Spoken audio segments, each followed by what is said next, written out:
was coming back from lunch with the governor and some of his aides, not just me personally, but editorial page editors and writers from across the state.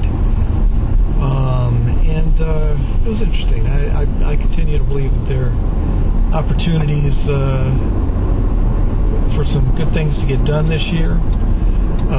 Whether the governor can overcome some of the problems he's had working with the legislature in the past without compromising too much on some of his better ideas, such as restructuring.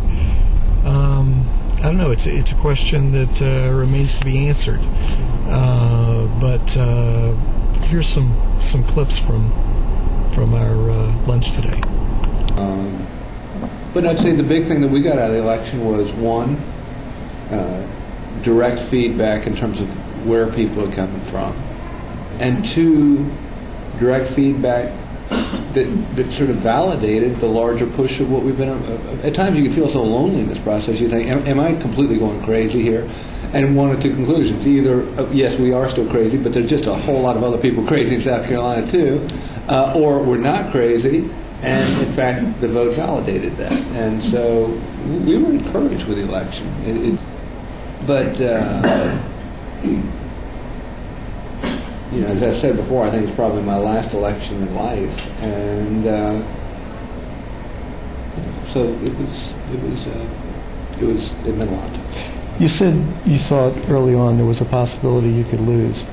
How do you think Tommy Moore could have beaten you? No, I think that you know as well as I do that a number of people in the business community haven't been entirely happy with where we've come from. Mm-hmm. You get somebody like Hootie Johnson out there on the finance chairmanship, level of, your opponent, and you combine that with the Burrs and Chapin crowd in Myrtle Beach, and you just start moving around the state. Mm-hmm.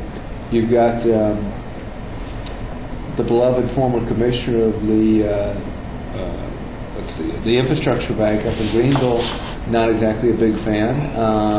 Jim. And you just start adding up different constituencies. And in politics, negative energy is probably a lot stronger than positive energy. Mm-hmm. And the guys who don't like you, they'll cross the street to come after you. The guys who like you, they like you, but they didn't know it was worth crossing the street. That way in the newspaper business. Is it the same way?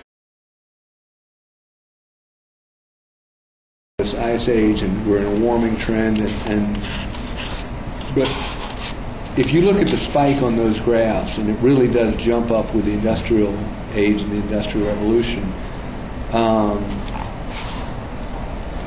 I think something's clearly going on there. And so I think and again, go back to conservative concepts. The conservative concept is leave the world a little bit better place than you found it. That's this notion of stewardship, which ties straight into the notion of land conservation. It ties into the way that we develop as a state. It ties into how we approach liabilities. Do you just jam the next generation? You know about poor stewardship. It's all related. Strictly speaking, isn't the conservative thing to leave the world just the same as you found it instead of a little better? No. That's the liberal thing to do. I think what they're used to is governors do when they had a proposal, they not only put out the idea, but they put out a bill that said, here are the details of how it's done. Historically, we've offered detail, and that's what then people argue against. So now we're trying the reverse this year, but we've left that open because the feedback we got in the reverse is every time we laid it out in specific, then we're doing exactly what Scott said and not leaving room for them to have participation in what we laid out. So I would respectfully disagree with you. Well, the governor had to show us out personally, or we would never leave. It's kind of a problem you have with editorial types. But, going to get back to the office and study it and see what there's to say about it for tomorrow.